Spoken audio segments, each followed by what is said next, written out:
السلام علیکم ورحمۃ اللہ وبرکاتہ۔ الحمد للہ رب العالمین والصلاة والسلام علی سید الانبیاء والمرسلین نبینا محمد وعلی آلہ وصحبہ اجمعین، اما بعد فیقول اللہ جل شأنہ فی تنزیلہ الحکیم بعد اعوذ باللہ السمیع العلیم من الشیطان الرجیم بسم اللہ الرحمن الرحیم ایاک نعبد وایاک نستعین اہدنا الصراط المستقیم صراط الذین انعمت علیہم غیر المغضوب علیہم ولا الضالین۔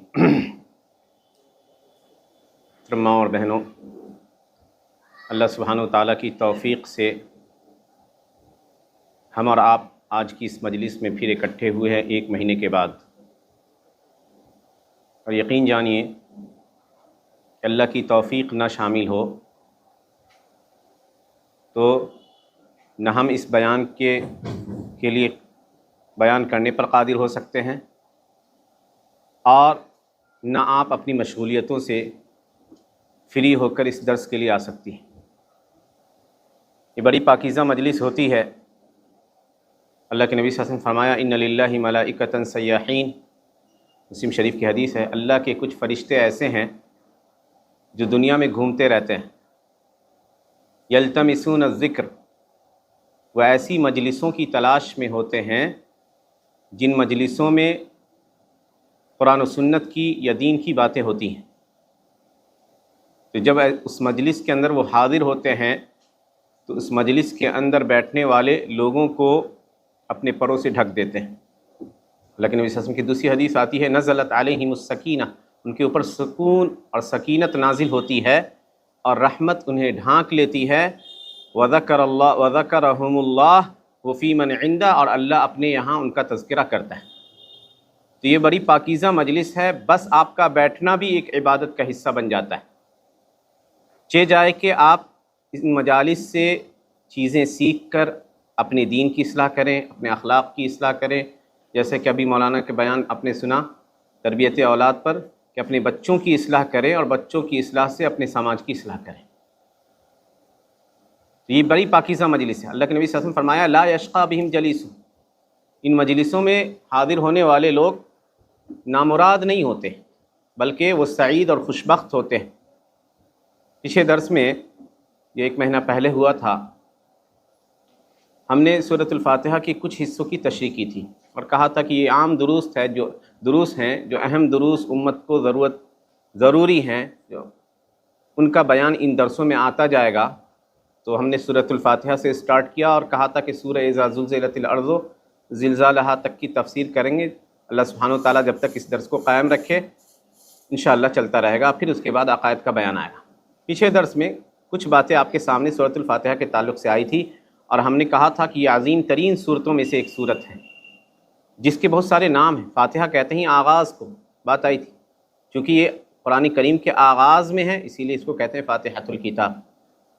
اس کا نام ایک نام ام القرآن بھی ہے، قرآن کی ماں، چونکہ قرآن کریم کے اندر جتنی بھی موضوعات ہیں، جتنی بھی باتیں ہیں، وہ تمام باتیں اختصار اور خلاصے کی صورت میں اس سورہ کے اندر مذکور ہیں۔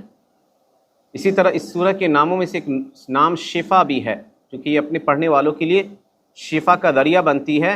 اگر انسان اللہ کے اوپر توکل کرتے ہوئے صدق نیت کے ساتھ اس سورہ کو پڑھ کر اگر کسی بیمار شخص کے اوپر دم کرے یا کسی جو ہے سانپ بچھو کے ڈسے ہوئے شخص کے اوپر دم کرے تو وہ شفا یاب ہو جائے گا۔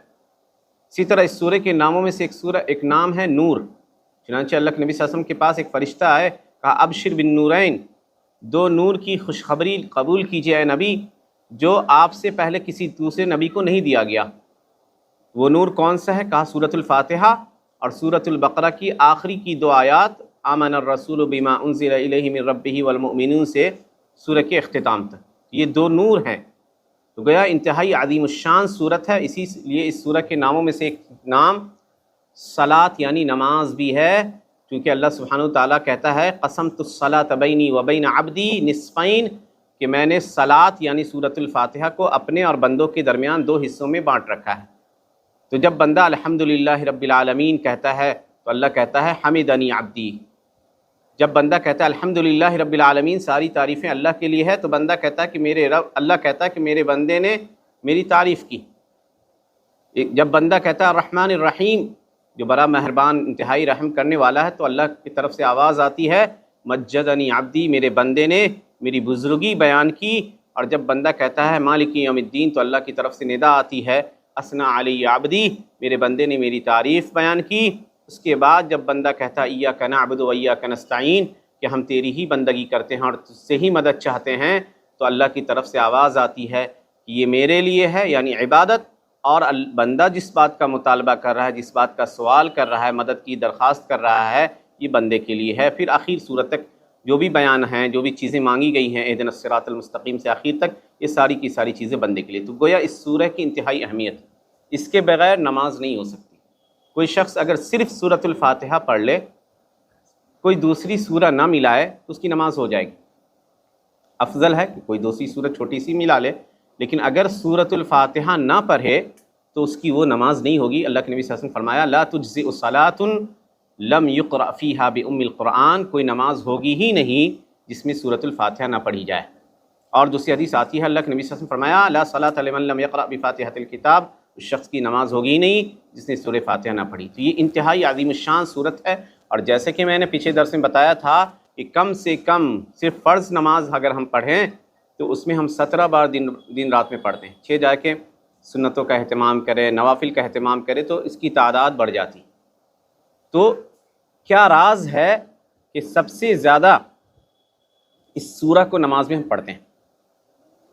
کیوں کسی اور سورت کو نماز کا حصہ کیوں نہیں، واجبی حصہ کیوں نہیں قرار دیا گیا؟ تو اس پر کچھ باتیں آپ کے سامنے پیچھے درس میں آئی تھی کہ اس کے اندر توحید کی ساری قسمیں شامل ہیں، اس کے اندر اللہ کی عظمت کا بیان ہے۔ انہی باتوں میں سے اب ہم تشریح کریں گے آگے۔ اللہ سبحانہ وتعالیٰ سے بندہ سوال کرتا ہے، جب اللہ کی تعریف کر دیتا ہے، اللہ کی بزرگی بیان کر دیتا ہے، اللہ قیامت کے دن کا مالک ہے، اس بات کو بیان کر دیتا ہے، تو ایک سوال کرتا ہے ایاک نعبد، اے اللہ ہم تیری ہی بندگی کرتے ہیں۔ بڑی کہہ دیجیے عبودیت اور بندگی یہ انسان کے لیے کی روح کے لیے خوراک ہے، جیسے جسم کے لیے کھانے کی ضرورت ہوتی ہے، اسی لیے انسان کے قلب کے لیے، دل کے لیے عبادت کی ضرورت ہے، بندگی کی ضرورت ہے۔ تو جو دل اگر اللہ سے دور ہو جائے تو اس دل کے اندر وحشت اور کہہ دیجئے کہ خوفناکی داخل ہو جاتی ہے۔ اسی لیے اللہ سبحانہ تعالیٰ کہتا ہے من اعرض عن ذکری فإن له معیشۃ ضنکا، کہ جو میرے ذکر سے اعراض کرتا ہے اس کی زندگی کو ہم تنگ بنا دیتے ہیں۔ دنیا کی ساری نعمتیں رہنے کے باوجود مالی طور پہ بہت خوشحال ہیں، بہت اچھے گھر میں رہ رہے ہیں، ساری نعمتیں میسر ہیں، سکون کی تلاش ہوتی ہے۔ اسی لیے ابن القیم رحمۃ اللہ علیہ بڑی عظیم شان کتاب ہے ان کی مدارج السالکین، اس کتاب کے اندر اسی آیت کی تشریح میں یہ کتاب لکھی گئی فی شرح منازل السائلین یا منازل ایاک نعبد و ایاک نستعین کے اوپر عظیم الشان کتاب لکھی گئی 3 جلدوں میں۔ اس آیت کے اندر کے ضمن میں وہ لکھتے ہیں فی القلب فاقۃ لا یسدھا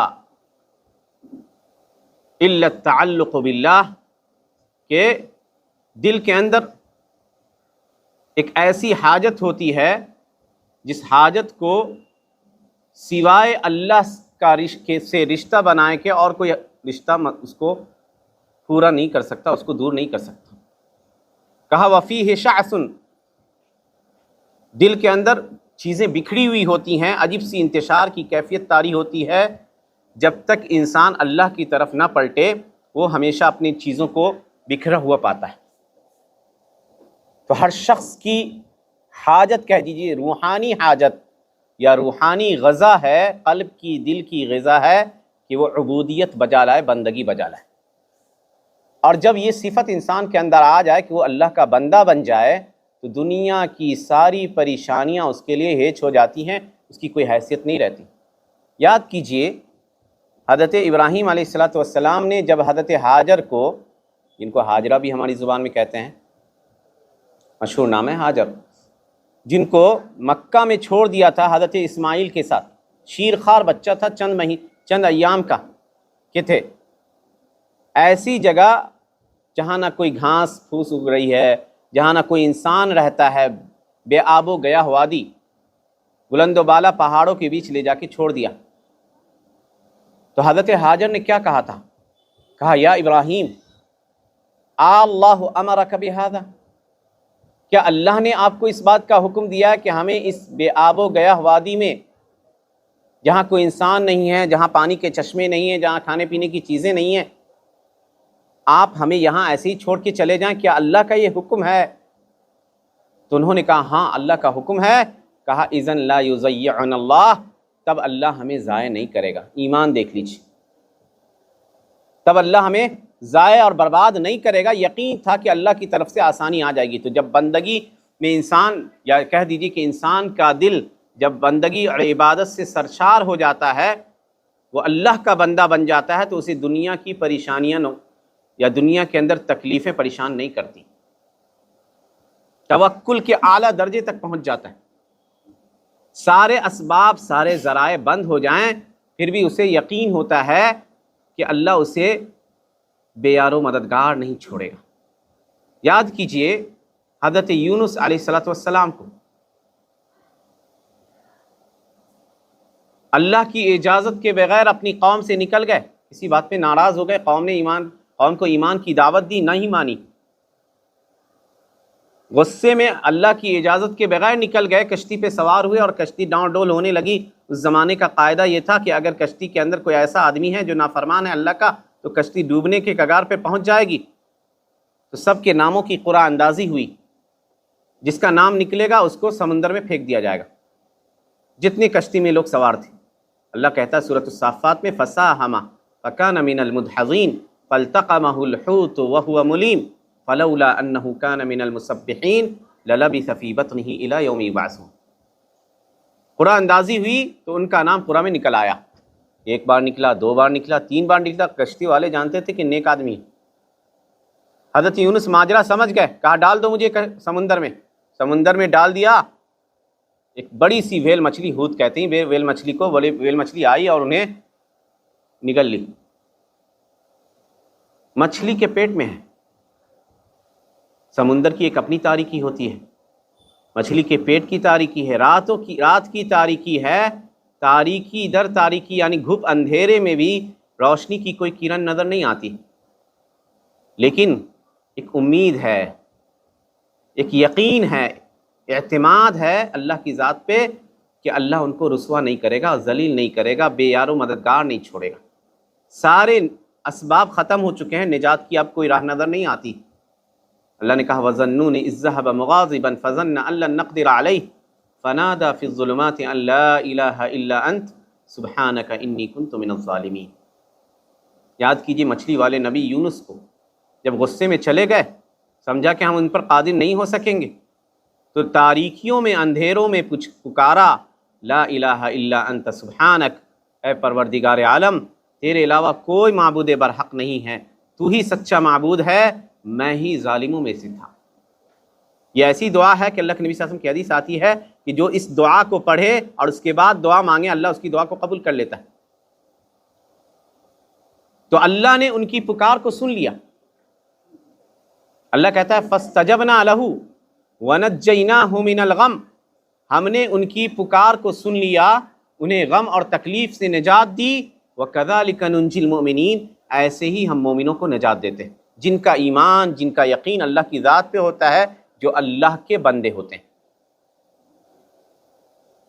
اور دوسری جگہ اللہ نے کہا کہ راز کیا تھا بچانے میں، کہا فَلَوْلَا أَنَّهُ كَانَ مِنَ الْمُسَبِّحِينَ، اگر یہ تسبیح کرنے والوں میں سے نہیں ہوتے، اللہ کی کبریائی اور اللہ کی بڑائی بیان کرنے والوں میں سے نہیں ہوتے، لَلَبِثَ فِي بَطْنِهِ إِلَى يَوْمِ يُبْعَثُونَ، تو تا قیامت اس مچھلی کے پیٹ میں باقی رہتے۔ تو گویا پتہ چلا کہ اگر انسان اللہ کا بندہ ہے، عبدیت اور بندگی کے تقاضے کو پورا کرنے کی کوشش کرتا ہے، تو اللہ کی مدد اسے آ جاتی ہے، اللہ اسے رسوا نہیں چھوڑتا۔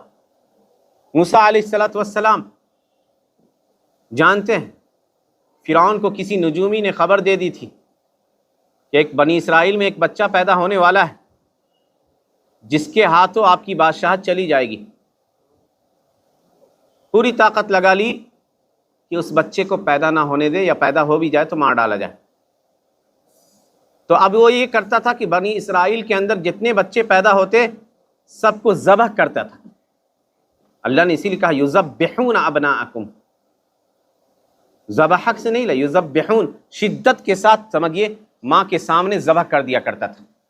کسی عورت کی گود کا بچہ پیدا ہوا بیٹا، اس کے نگاہوں کے سامنے اگر اس کے بچے کو، شیرخوار بچے کو ذبح کر دیا جائے تو اب سمجھ لیجیے کہ کیسی خوفناک اور دہشتناک صورت ہوگی. موسیٰ علیہ السلام کی جب پیدائش کی گھڑی آئی، ان کی ماں ڈری ہوئی تھی، جانتی تھی کہ فرعونیوں کو خبر ہو جائے گی، کیونکہ ان کے جاسوس ان کے بیچ رہا کرتے تھے. اللہ نے تسلی دیا، کہا مت غم کرو، لا تحزن انا رادوہ الیک. جیسے ہی وہ پیدا ہوئے کہا کہ اس موسیٰ کو ایک صندوق میں، ایک چھوٹے سے بکس میں بند کر کے دریا کے اندر ڈال دو. فالقیہ فی الیم، بچہ پیدا ہوا، اس بچے کو بکس میں رکھا اور اس بکس کو سمندر میں بہا دیا. دور تک دیکھ رہی ہے وہ بکس، وہ صندوق دھیرے دھیرے پانی کے لہروں پہ ہلکورے لیتے ہوئے آگے بڑھ رہا ہے. دل بے قرار ہے کہ یہ بچہ کہیں ڈوب نہ جائے، تو اپنی بیٹی مریم سے کہتی ہیں وقالت لاختہ قصیہ فبصرت بہ عن جنب وهم لا یشعرون. کہا مریم ذرا اس کے پیچھے پیچھے لگی رہو. تو مریم کنارے کنارے اس صندوق کو دیکھتی ہوئی جا رہی ہے. اللہ کہتا ہے فبصرت بہ عن جنب، دور سے وہ دیکھ رہی ہے، وهم لا یشعرون، فرعونیوں کو اس کی خبر بھی نہ تھی کہ مریم موسیٰ کی بہن ہے. اللہ کا کرنا ایسا ہوا کہ جس دشمن کا ڈر تھا اس دشمن کے محل میں موسیٰ کی تربیت کا انتظام اللہ نے کر دیا. فرعون کی بیوی آسیہ جیسے ہی اپنے محل کے کنارے آئی، دیکھا کہ ایک بکس تیرتے ہوئے آ رہا ہے، تو اپنے خادموں سے کہا کہ ذرا اس کو لے کے آؤ. کھولا تو دیکھا انتہائی خوبصورت اور پیارا سا بچہ ہے.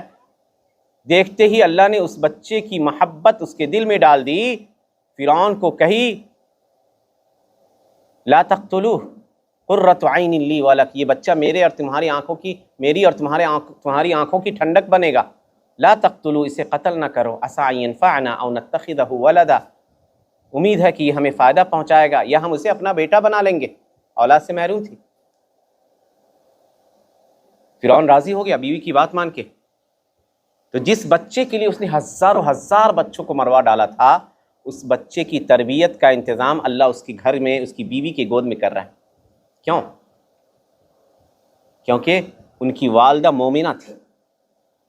تو ایمان اور اللہ کی بندگی اگر انسان کے دل کے اندر سرایت کر جائے تو ایسے حالات اللہ پیدا کر دیتا ہے جس میں اس کی کہہ دیجئے کہ نامساعد حالات میں بھی اللہ کی مدد آ جاتی.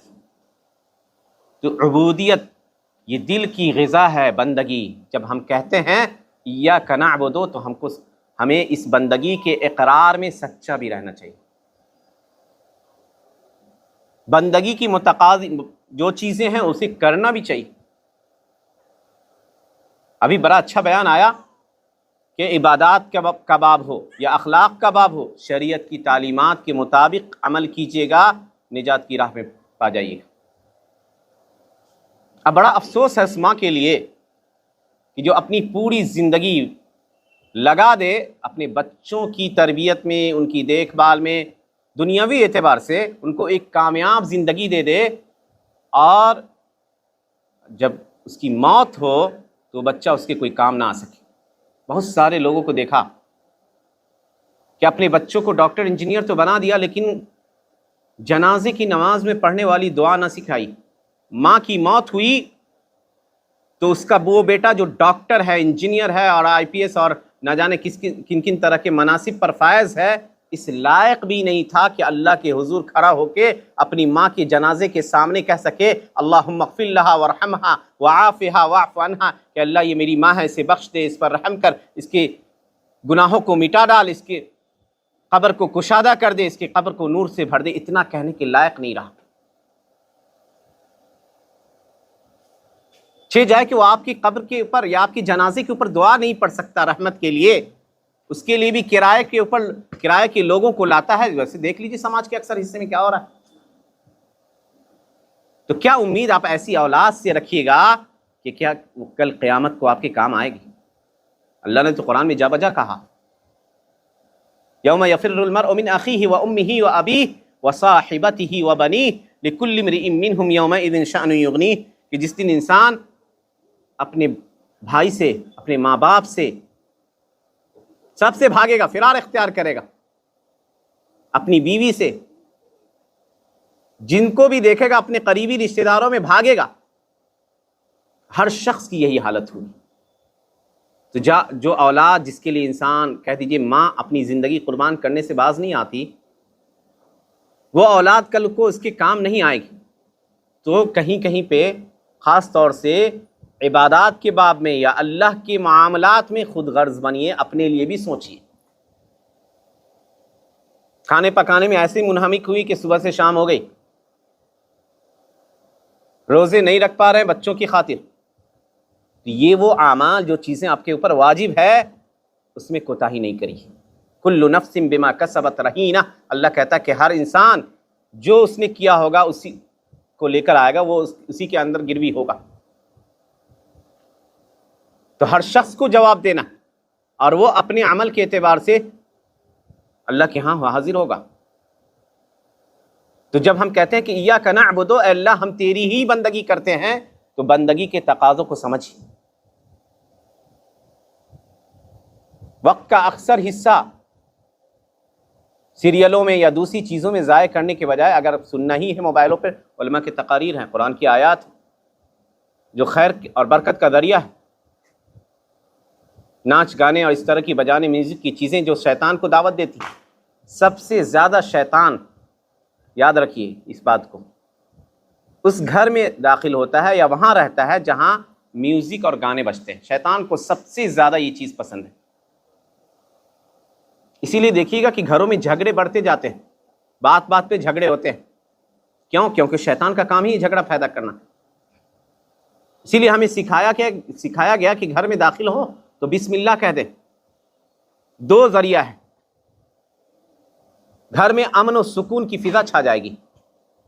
ایک بسم اللہ کر کے گھر میں داخل ہونا، دوسرا گھر والوں کو سلام کرنا، السلام علیکم۔ دنیا بھر کو آپ کہتے ہیں سلامتی ہو آپ پر، سلامتی کا مطلب ہے ہر عیب سے، ہر نقص سے، ہر پریشانیوں سے آپ محفوظ رہو، لیکن اپنے گھر والوں کو محروم کر دیتے ہیں۔ یہ دو باتیں اگر کر لی جائیں، انسان اگر ان کا خیال رکھے تو سمجھیے گھر میں شیطان کے داخلے کی کوئی مجال نہیں۔ بس خواتین کہتی ہیں کہ ہم بہت ساری دعائیں کرتے ہیں، لیکن گھروں کی اصلاح کے لیے، بچوں میں آپس میں محبت ہو، اس کے لیے دعا نہیں کرتے۔ تو ایک خاتون کہتی ہے کہ ہم اکثر ایک دعا پڑھتے ہیں، اللہم الف بین قلوبنا، اے اللہ ہمارے دلوں کے درمیان محبت ڈال دے، وَأَصْلِحْ ذَاتَ بَيْنِنَا، ہمارے درمیان ہماری اصلاح کر دے، وَاهْدِنَا سُبُلَ السَّلَام، اور ہمیں سلامتی، امن اور پیس کی رہنمائی کر۔ جب ہم یہ باتیں یہ دعا پڑھیں گے تو یقین جانے کہ گھروں کی فضا اچھی ہو جائے گی، گھر میں ایک پاکیزہ ماحول ہوگا۔ جب پاکیزہ ماحول ہوگا تو انسان کا مزاج خود بخود عبادات اور خیر کی طرف مائل ہو جاتا ہے۔ اگر دیکھنا ہے تو پریکٹیکلی رمضان میں دیکھیے کہ کس طرح گھر کی فضا اگر پرسکون ہو تو انسان عبادت کی طرف مائل ہوتا ہے۔ تو ایاک نعبد جب ہم کہتے ہیں نا، تو اس پہلو کا خیال رکھنے کی ضرورت ہے کہ ہے اللہ ہم تیری ہی بندگی کر رہے ہیں، اور بندگی آسان نہیں ہے، کیونکہ ہر لمحہ شیطان لگا ہے۔ وہ ہمیں گمراہ کرنے کی کوشش کر سکتا ہے، کبھی پریشانیاں لا کر، کبھی گھروں کے مسائل کے ذریعے، کبھی دوسرے مسائل کے ذریعے۔ تو اسی لیے بار بار کہا گیا کہ اللہ سے مدد کی درخواست بھی ہو، ایاک نستعین، ہم تجھ سے ہی مدد چاہتے ہیں، کہ ہمارے اندر اتنی طاقت نہیں ہے کہ چند رکعت نماز ادا کر سکیں، اتنی طاقت نہیں ہے کہ روزہ رکھ سکیں، اگر اللہ تیری مدد شامل نہ ہو، تیری توفیق شامل نہ ہو۔ تو جب بندہ سورۃ الفاتحہ کے ان آیات کو پڑھتے ہوئے اس کے معانی پر غور کرتا ہے تو اس کے اندر حقیقی طور پر بندگی کا مظہر سامنے آتا ہے۔ وہ سمجھتا ہے کہ ہم اللہ کے بندے ہیں۔ دنیا سے ایک طرح سے کہہ دیجئے کہ ساری دنیا بھی اگر اس کو مل کر نقصان پہنچانا چاہے تو نقصان نہیں پہنچا سکتی، کیونکہ اس کو یقین ہے کہ وہ اللہ کا بندہ ہے، اللہ اسے ضائع نہیں کرے گا۔ اس کے بعد چھٹی آیت، اہدنا الصراط المستقیم، ہمیں سیدھے راہ کی رہنمائی کیجیے۔ صراط مستقیم سیدھا راستہ جو اسلام کا راستہ ہے، جس راستے پر اللہ کے نبی صلی اللہ علیہ وسلم نے اپنی امت کو چھوڑا ہے، جس راستے کا بیان اللہ کی کتاب میں، نبی صلی اللہ علیہ وسلم کی صحیح سنت میں ہے۔ نتیجہ کیا ہوا؟ لوگ جب دین کی تعلیم سے دور ہوتے چلے گئے، جہالت کی بنیاد پہ عبادت کرنے والے اللہ سے دور ہو جاتے ہیں۔ یاد رکھیے، ابن القیم رحمۃ اللہ علیہ نقل کرتے ہیں، کہتے ہیں کہ من عبد اللہ بحال مجرد عن العلم ما ازداد الا بعدا منہ، کہ جو اللہ کی بندگی کرے جہالت پہ، نادانی میں، کچھ نہیں جانتا اور سیکھنے کی کوشش بھی نہ ہو، اسے پرواہ ہی نہیں ہے کہ سیکھا جائے ان چیزوں کو، تو کہا جو لوگ اس کیفیت پر اللہ کی عبادت کرتے ہیں وہ اللہ سے دور ہو جاتے ہیں۔ اور کیا راز ہے کہ ہر نماز میں کہتے ہیں صراط مستقیم کی رہنمائی کیجیے، کیونکہ یہ آسان نہیں ہے، ہدایت بڑی عزیز اور نادر چیز ہے، نادر چیز ہے، ہمیشہ قدم ڈگمگاتے رہتے ہیں۔ تو اسی لیے کہا کہ اللہ اہدنا الصراط المستقیم، ہمیں سیدھے راستے کی رہنمائی کیجیے، یعنی اس پر قائم رکھیے، ثابت رکھیے، ہمارے قدم ڈگمگائے نہیں دنیا کے فتنوں کے سامنے، مصائب و آلام کے سامنے۔ اور اسی لیے بڑی اچھی بات کہی ہے شیخ عبد الرزاق البدر کی کتاب ہے سورۃ الفاتحہ کے اوپر، وہ کہتے ہیں کہ اللہ سبحانہ و تعالی ہم سے مطالبہ کرتا ہے کہ ہم دنیا میں سیدھے راہ پہ چلے، صراط مستقیم پر۔ تو جو شخص صراط مستقیم پر دنیا میں چلے گا، آخرت میں جو ایک پل صراط ہوگا اس پر چلنا اس کے لیے آسان ہو جائے گا، کیونکہ وہاں بھی ہر شخص کو اس پل سے گزرنا ہے۔ پل کیسا ہے؟ صحیح بخاری کے الفاظ ہے، اللہ کے نبی صلی اللہ علیہ وسلم فرمایا ادق من الشعر، بال سے بھی زیادہ باریک، بال سے بھی زیادہ، تصور کیجیے، بال سے بھی زیادہ باریک، وَأَحَدُّ مِنَ السَّيْفِ، اور تلوار سے بھی زیادہ کہہ دیجیے دھاردار، کہ زخمی ہو جائے پاؤں۔ اور اتنا ہی نہیں، وہ پل جو ہے جہنم کے اوپر، نیچے جہنم کی بھڑکتی ہوئی آگ۔ اور اتنا ہی پہ بس نہیں کیجئے، بلکہ حدیث کے الفاظ ہیں فیہا کلالیب و خطاطیف، جس کے اندر کانٹے دار مخلوق ہوں گی جو لوگوں کو زخمی کرتی جائیں گی، اور ہر انسان کو اس پر سے گزرنا ہے۔ اللہ کہتا ہے وَإِن مِّنكُمْ إِلَّا وَارِدُهَا كَانَ عَلَى رَبِّكَ حَتْمًا مَّقْضِيًّا ثُمَّ نُنَجِّي الَّذِينَ اتَّقَوْا وَنَذَرُ الظَّالِمِينَ فِيهَا جِثِيًّا، تم میں سے ہر ایک کو اس پل سے کراس کرنا ہے، یہ ایک دم حتمی بات ہے، یقینی بات ہے۔ اللہ کہتا ہے ثم ننجی الذین اتقوا، جو متقی لوگ ہوں گے، جو اللہ کے بندے ہوں گے، جس بندگی کا سوال ابھی آپ نے کیا، جو اللہ کے بندے ہوں گے اللہ سبحانہ و تعالیٰ انہیں نجات دے دے گا، بچا لے گا۔ صحیح بخاری کی حدیث آتی ہے، اللہ کے نبی صلی اللہ علیہ وسلم فرمایا کہ منہم من یتجاوزہ کالبرق، کچھ لوگ ایسے ہوں گے جو بجلی کی چمک کی طرح گزر جائیں گے اس پل سے۔ اللہ کے نبی صلی اللہ علیہ وسلم آگے کھڑے ہوں گے استقبال میں۔ نبیوں کی حالت بھی یہ ہوگی اس دن کہ ان کی زبان سے صرف ایک جملہ نکلے گا، رب سلم رب سلم، اے اللہ مجھے بچا لے، اللہ مجھے بچا لے۔ اتنا خوفناک عالم ہوگا۔ اس وقت کی کیفیت یہ ہوگی کہ اللہ کے نبی صلی اللہ علیہ وسلم کہتے ہیں کہ میری امت اور میں سب سے پہلے اس کو کراس کرنے والا ہوں گا، اس کے بعد جنت میں داخلے کا سامان ہوگا۔ کہا کہ کوئی شخص بجلی کی چمک کی طرح گزرے گا، کوئی تیز رفتار پرندے کی طرح گزر جائے گا، کوئی تیز رفتار گھوڑے کی طرح گزرے گا، کوئی تیز دوڑنے والے کی طرح گزرے گا، اور کچھ لوگ ایسے ہوں گے جو اٹک اٹک کر چلیں گے۔ تو اس پل پہ جو اندھیرے میں ہوگا وہاں ایک نور ہوگا، ایک روشنی ہوگی۔ تو وہ روشنی کون سی ہوگی؟ عبادت کی روشنی، جو روشنی ہم نے حاصل کی ہے دنیا میں، نور یعنی تعلیمات، دین کی تعلیمات کو اپنا کر، وہی روشنی قبر میں بھی روشنی کا سامان بنے گی جو عبادت ہم کرتے ہیں، اور وہی روشنی وہاں بھی ہمیں نجات کا باعث بنے گی۔ اللہ کے نبی صلی اللہ علیہ وسلم نے فرمایا کہ وہ روشنی ہلکی ہلکی چمکے گی، جو شخص گھسٹ گھسٹ کر چلے گا اس کی روشنی ایک بار بجھے گی، ایک بار چمکے گی، اور وہ مخلوق اسے زخمی کرتی جائے گی۔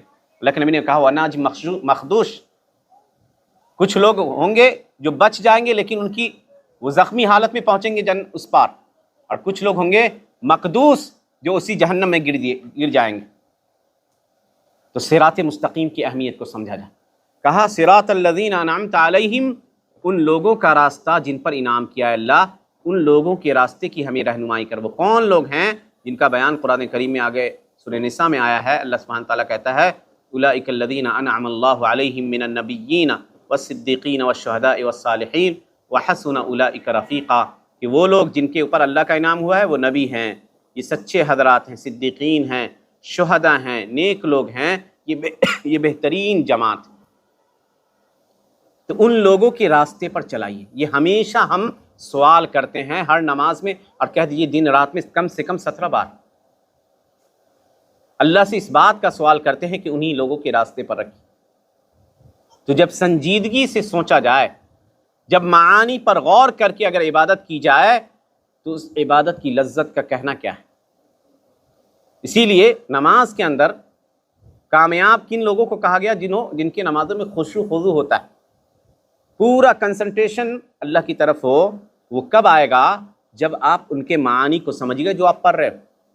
آپ پڑھ رہی ہیں سورۃ الفاتحہ، معانی سے واقف نہیں، آپ عبادت کا لفظ تو آپ کہتی ہیں کہ ہم تیری عبادت کرتے ہیں، عبادت کیا ہوتی ہے اس کو ہم جان نہیں۔ عبادت محبت ذلت کے ساتھ اللہ کے سامنے انسان جھک جائے اور اللہ کی محبت میں جو عمل انجام دے وہ عبادت ہے۔ عبادت کی 2 رکن ہیں، الحب والذل، محبت بھی ہو کہ اللہ سے محبت ہے اسی لیے انہیں ایک کام کرے، اور اللہ کے سامنے خود کو سرنڈر کر دے۔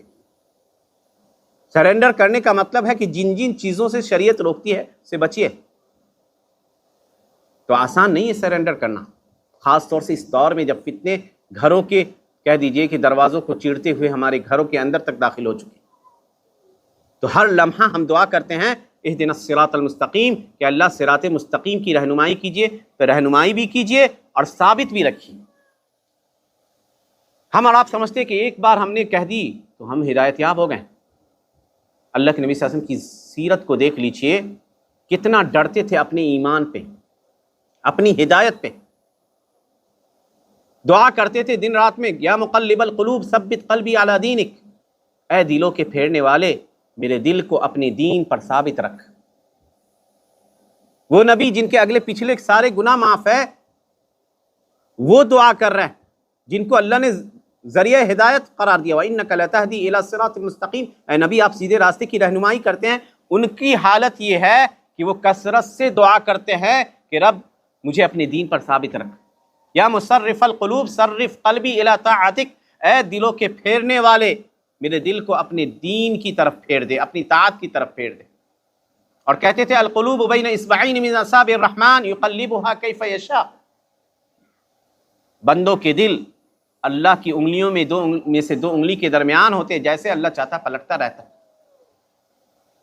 تو آسان نہیں ہے، چاہے کوئی شخص علم کے میدان میں بہت آگے بھی بڑھ جائے، ہر شخص کو ضرورت ہے کہ وہ اللہ کی طرف پلٹے، وہ اللہ کا محتاج ہے۔ یا ایھا الناس انتم الفقراء الی اللہ، اے لوگو تم سب کے سب اللہ کے محتاج۔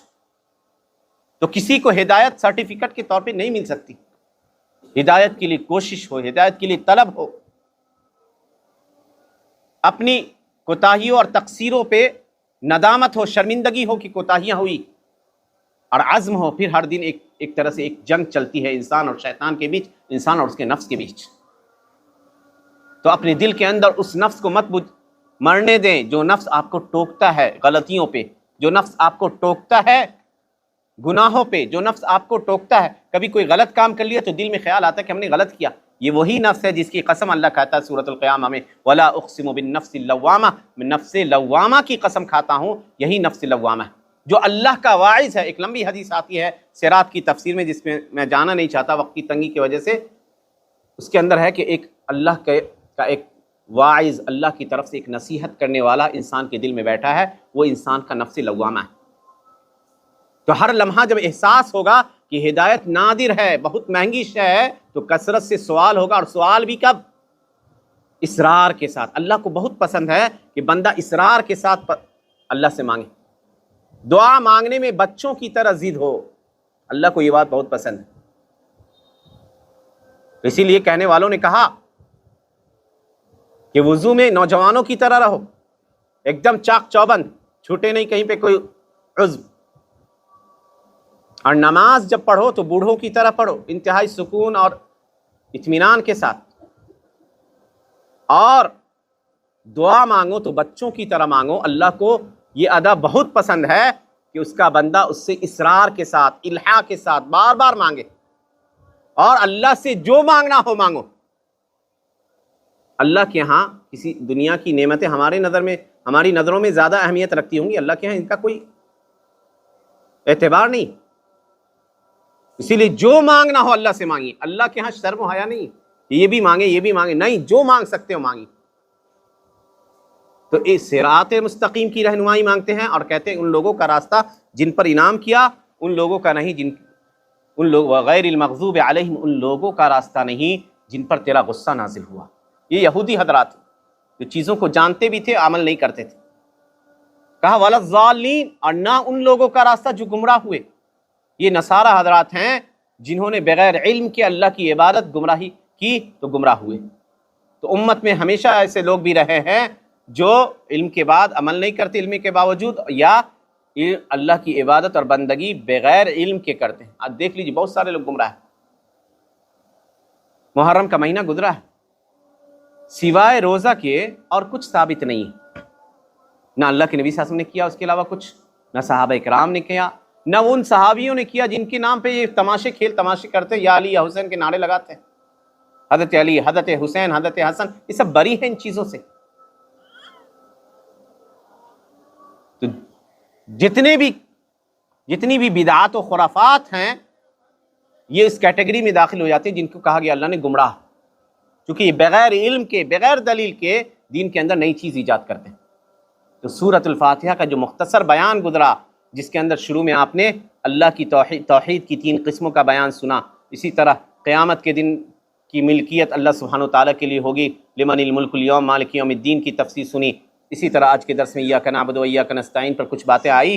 یہ انتہائی عظیم الشان صورت ہے، اور جب اس صورت کا مقام و مرتبہ جانیں، اہمیت اور فضیلت آپ نے سنا کہ کتنی فضیلت ہے کہ اللہ کے نبی صلی اللہ علیہ وسلم کے لیے اسپیشلی ایک فرشتہ حضرت جبریل کے علاوہ دوسرے فرشتے اترے تھے اس سورت کو لے کر، تو 2 مرتبہ یہ سورت نازل ہوئی، اور انتہائی عظیم مقام کی حامل ہے۔ نور کہا گیا، شفا کا کہا گیا، ام القرآن، قرآن کی ماں کہا گیا، فاتحۃ الکتاب نام رکھا گیا، رقیہ نام رکھا گیا، بہت سارے نام، بلکہ بعض علماء نے 20 سے زائد نام گنائے ہیں اس سورہ فاتحہ کے، جس کی عظمت، یہ نہ سارے نام اس سورہ کی عظمت کے اوپر دلالت کرتے ہیں۔ تو جب آپ نے ان سورہ کے معانی کو، مفاہیم کو، اس کی گہرائیوں میں سے کچھ باتیں آپ نے جان لی، تو جب اس سورہ کو نمازوں میں پڑھیے گا تو آپ کے ذہن میں، آپ کے تصور میں ان معانی کا ہونا ضروری ہے، تاکہ عبادت کی لذت مل سکے، کیونکہ عبادت کی لذت جس شخص کو دنیا میں مل جائے، دنیا کی ساری نعمتیں ہیچ ہو جاتی ہیں۔ شیخ الاسلام ابن تیمیہ کی بات پر میں اپنی بات ختم کروں گا۔ وہ کہتے تھے انا فی جنتی، ان فی الدنیا جنتن، دنیا میں ایک جنت ہے، جس نے اس جنت کا مزہ نہیں چکھا وہ آخرت کی جنت میں نہیں داخل ہوگا۔ لوگوں نے پوچھا وہ جنت کیا ہے؟ تو کہا اللہ کی عبادت اور بندگی میں جو لذت ملتی ہے نا، وہ لذت۔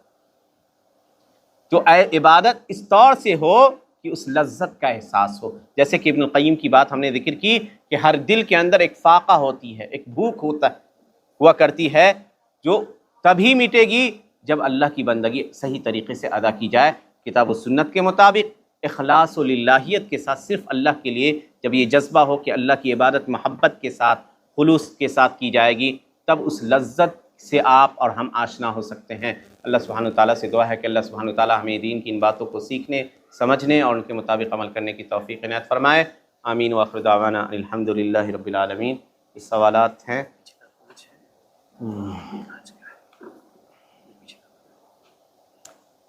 چھٹا سوال، پچھلے مہینے کچھ سوالات چھوٹ گئے تھے اور ہم کوشش کریں گے کہ انشاءاللہ آج ان سوالوں کے جواب دے دیں۔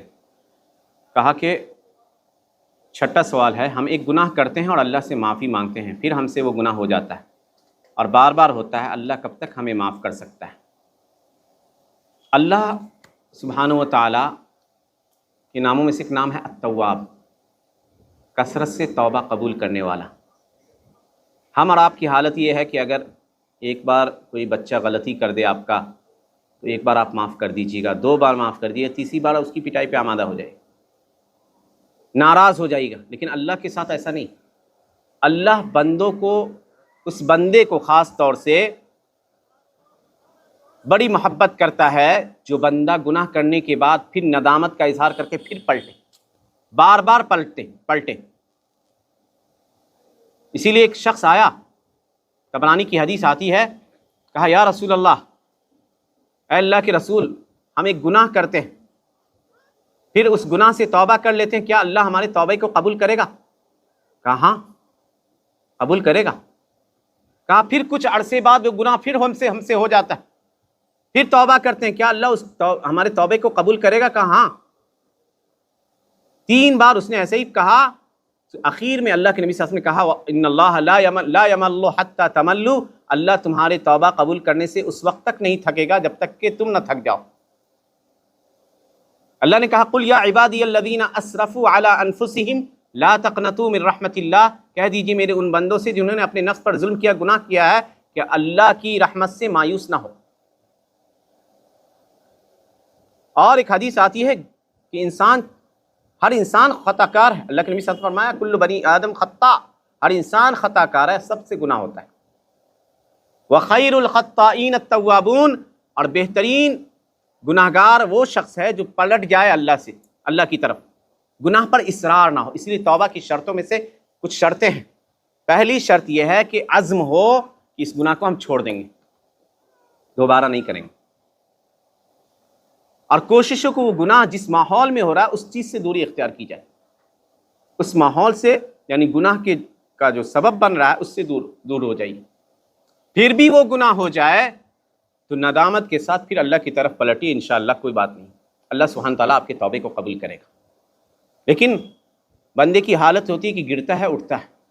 لیکن جو لوگ اپنے گناہوں پر اصرار کرتے ہیں، کنٹینیو کرتے ہیں، گویا اس گناہ کو ہلکا سمجھتے ہیں، تو اللہ نے ایسے لوگوں کے لیے سخت عذاب کی دھمکی دی ہے. وَمَن لَّمْ يَتُبْ فَأُولَٰئِكَ هُمُ الظَّالِمُونَ، جو توبہ نہ کرے وہی ظالم لوگ ہیں جن کا ٹھکانہ اللہ نے عذاب علیم تیار کر رکھا ہے. تو کوئی بات نہیں ہے اگر گناہ بار بار بھی ہو جا رہا ہے، لیکن ہر بار جب ہم توبہ کریں تو صدق نیت کے ساتھ، سچے دل کے ساتھ یہ توبہ کریں کہ انشاءاللہ آگے نہیں کریں گے. گرچہ وہ ہو جائے پھر پلٹیے، اللہ نہیں تھکے گا آپ کے توبے کے قبول کرنے سے جب تک آپ نہ تھک جاؤ. 7واں سوال ہے، عورتیں جب کھانا بناتی ہیں تو کیا زیور چوڑی پہننا ضروری ہے؟ کیا نہیں پہن کر بنانے سے کھانا حرام ہو جاتا ہے؟ ایسا کچھ نہیں ہے، یہ سب زیب و زینت کی چیز ہے. جو چوڑیاں ہیں یا اس طرح کی چیزیں ہیں، یہ زیب و زینت کی چیز ہے. ان کا کھانے کے حرام ہونے یا حلال ہونے سے کوئی تعلق نہیں، کوئی تعلق. قل من حرم زینت اللہ التی اخرج لعبادہ والطیبات من الرزق، کہہ دیجیے کون ہے جو اللہ کی زینت کو حرام قرار دیتا ہے اور پاکیزہ روزی کو.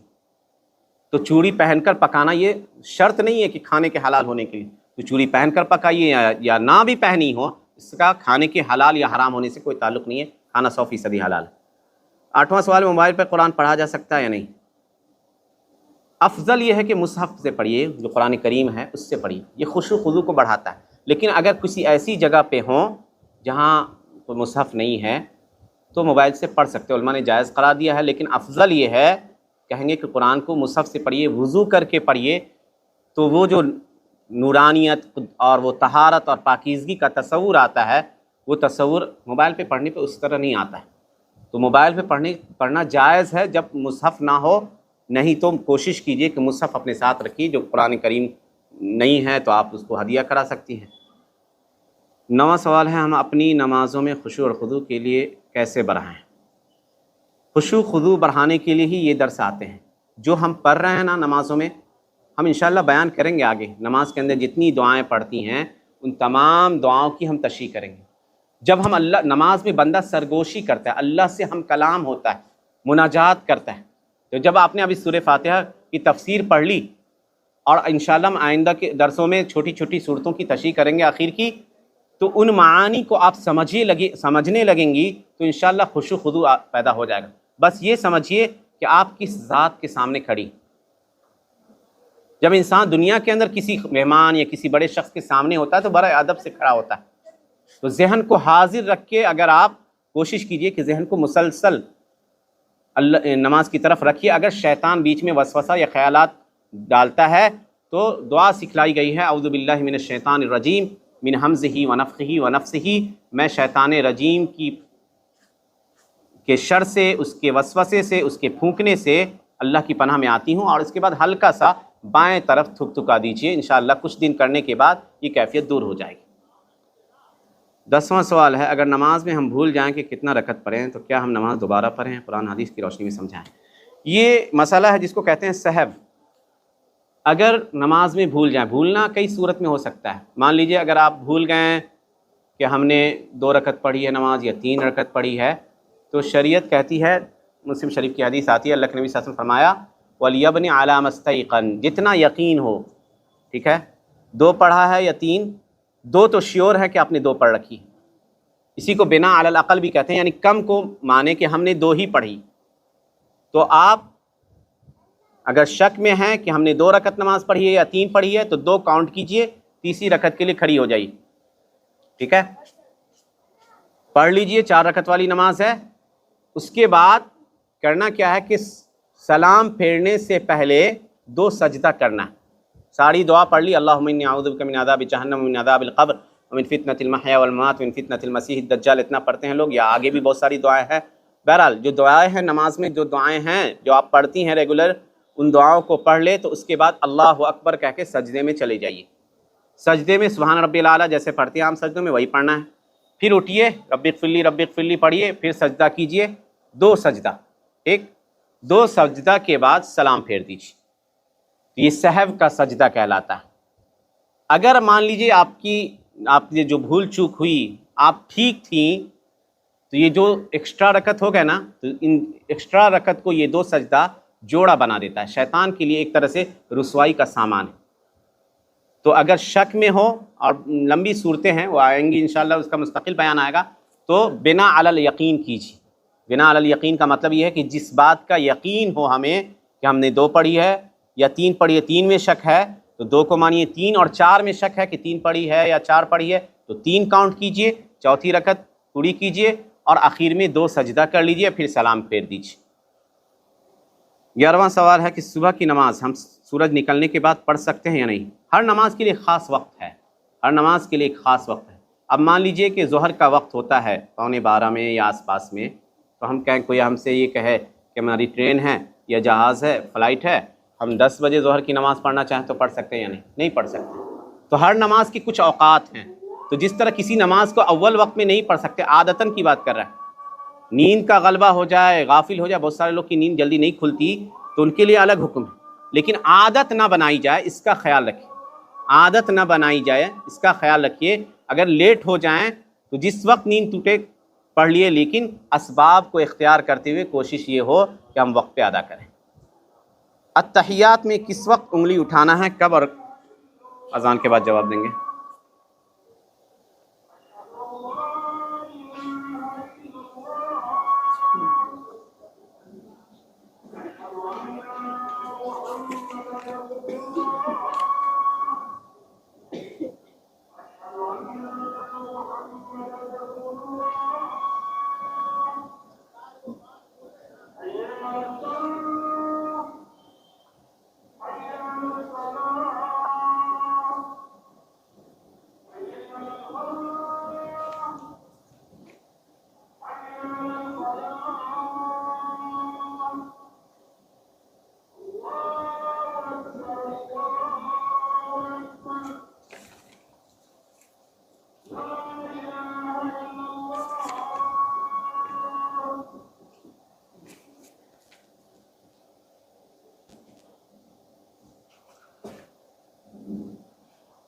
سوال ہے اتحیات میں کس وقت انگلی اٹھانا ہے اور کب تک، سمجھائیں۔ دیکھیے، اتحیات میں جب آپ شروع کرتی ہیں التحیات للہ والصلوات والطیبات، جو صحیح قول ہم کو لگتا ہے، علماء نے، بہت سارے علماء کہتے ہیں کہ اشہد ان لا الہ الا اللہ پہ اٹھانا ہے، لا الہ پہ اٹھانا ہے اور الا اللہ پہ گرا دینا، اس طرح کی بہت ساری باتیں آتی ہیں۔ بہرحال تو شیخ ابن عثیمین رحمہ اللہ نے کہا کہ نماز میں جہاں جہاں دعا ہے، جہاں جہاں دعا ہے وہاں وہاں انگلی اٹھانا ہے، ٹھیک ہے، جہاں جہاں دعا ہے، کیونکہ دعا کی ایک صورت یہ بھی ہے، انگلی کے اشارے سے بھی دعا کی جاتی ہے کبھی، یعنی اگر ہاتھ پھیلا کر مانگنے کی پوزیشن نہ ہو تو انگلی کے اشارے سے بھی سلف سے ثابت ہے کہ وہ دعا کیا کرتے تھے۔ بہرحال جہاں جہاں دعا ہے، آپ کہیے گا کہ کہاں کہاں دعا ہے اتحیات میں، تو شروع ہوتا ہے السلام علیک ایھا النبی، اے نبی آپ پر سلامتی ہو، ورحمۃ اللہ وبرکاتہ، اللہ کی رحمتیں ہو، اس کی برکتیں ہو، السلام علینا ہم پر سلامتی ہو، اور وعلی عباد اللہ الصالحین، اللہ کے تمام نیک بندوں پر سلامتی ہو، یہ سب دعا ہے۔ تو السلام علیکہ سے جب شروع کرتے ہیں تو پھر اس کے بعد دعاؤں کا سلسلہ شروع ہوتا ہے، بیچ میں بھی تشہد کے کلمات ہیں تو اس میں کرتے ہوئے چلے جائیں، اشارہ کرنا ہے انگلی سے، ٹھیک ہے۔ اس کا فائدہ ہے، ایک فائدہ انگلی کا، اللہ کے نبی صلی اللہ علیہ وسلم نے کہا کہ نماز میں شیطان کے لیے یہ ایک طرح سے ہتھوڑے کا کام کرتا ہے، کیونکہ وہ آپ کی نماز میں خلل ڈالنا چاہتا ہے۔ تو نماز میں حکم بھی ہے کہ انگلیوں کے اشارے پر اپنی نظر رکھیں، ٹھیک ہے، اور یہ نماز میں توجہ کو مرکوز رکھنے میں مدد کرتا ہے۔ تو پوری نماز درود شریف اللہم صلی علی محمد یہ بھی دعا ہے، اس کے بعد اللہم انی ظلمت نفسی ظلما کثیرا لا یغفر الذنوب الا انت یہ بھی دعا ہے، فاغفر لی مغفرۃ من عندک وارحمنی انک انت الغفور الرحیم یہ بھی دعا ہے۔ اس کے بعد پناہ مانگتے ہیں تو یہ بھی ایک طرح سے دعا ہے، کیونکہ استعاذہ بھی دعا ہے۔ اس کے بعد کبھی اللہم انی اعوذ بک من المأثم والمغرم، اللہ گناہ سے، قرض سے، اس طرح کی چیزوں سے پناہ مانگتی ہے، یہ بھی دعا ہے۔ تو اخیر سلام تک اشارے سے، اور اشارہ بھی اس طرح ہوگا، ٹھیک ہے، بعض لوگوں نے دائیں بائیں بھی کرنے بیان کیا ہے، لیکن بہرحال اشارہ ہلکا اشارہ، بہت تیز نہ ہو، ٹھیک ہے۔ مسلسل اللہ کے نبی صلی اللہ علیہ وسلم کان یدعو و یشیر باصبعہ، اپنے دعا کرتے اور اپنی انگلی سے اشارہ کرتے تھے۔ حضرت سعد بن ابی وقاص رضی اللہ عنہ کی حدیث آتی ہے کہ وہ نماز میں پوری انگلیاں اس طرح ہلاتے تھے، تو اللہ کے نبی نے کہا وحد وحد، ایک انگلی کا اٹھاؤ، ایک انگلی سے اشارہ کرو۔ تو اشارہ ثابت ہے، اور علماء کا اختلاف رہا، کسی نے ایک ہی بار اٹھانے کو کہا، لیکن اچھا قول یہ لگا کہ جہاں جہاں دعا ہو وہاں ایک طرح سے ایک گزارش ہے اللہ سے کہ اللہ اس دعا کو قبول کر لے، اس کے اوپر ہم اپنی توجہ مرکوز کر کے کہتے ہیں۔ آخری سوال کا جواب میں دوں گا، بقیہ انشاءاللہ پھر آگے۔ میں ایک لڑکی ہوں، کیا میں اپنی آواز یوٹیوب پہ ویڈیو کے صورت میں ڈال سکتی ہوں؟ کیا عورتوں کی آواز بھی پردہ ہے؟ کیا یوٹیوب کو کمائی کا ذریعہ بنا سکتے ہیں؟ دیکھیے، عورت کا مطلب ہی ہوتی ہے پردہ۔ اردو زبان میں، عربی میں فیمیل کے لیے جو لفظ آتا ہے، ہمارے یہاں عورت کہا جاتا ہے نا، المرأۃ عورہ، اللہ کے نبی صلی اللہ علیہ وسلم نے کہا المرأۃ عورہ، عورت مکمل پردہ ہے، اس کو یعنی ڈھک کے ہی رہنا ہے۔ بڑا فتنہ آج کے زمانے میں بہت ساری چیزوں میں، تعلیم کے ذریعے یا دوسری چیزوں کے ذریعے آ گیا ہے کہ لوگوں میں میٹریلزم بڑھا، ہر شخص پیسے کے پیچھے دیوانہ ہوا۔ اگر آپ محتاج نہیں ہیں، لیکن یاد رکھیے عورت کی آواز بھی پردہ ہے، اسی لیے اللہ نے امہات المومنین کو حکم دیا سورۃ الاحزاب میں، کہا وَإِذَا سَأَلْتُمُوهُنَّ مَتَاعًا فَاسْأَلُوهُنَّ مِنْ وَرَاءِ حِجَابٍ، اور دوسری جگہ کہا فَلَا تَخْضَعْنَ بِالْقَوْلِ فَيَطْمَعَ الَّذِي فِي قَلْبِهِ مَرَضٌ وَقُلْنَ قَوْلًا مَعْرُوفًا۔ غیر محرم، وہ لوگ جو آپ کے لیے محرم نہیں ہیں، ان سے اگر آپ بات کر رہے ہو تو کہا گیا کہ آواز میں لچیلا پن نہ ہو، ایک دم خشک آواز میں بات کیجیے، جیسے کوئی دوسرا جو ہے لوچدار آواز نہ ہو کہ دوسرا آپ کی بات میں یا آپ کی آواز سے متاثر ہو کر آپ کے بارے میں غلط خیالات رکھے۔ تو عورت کی آواز بھی پردہ ہے، یاد رکھیے۔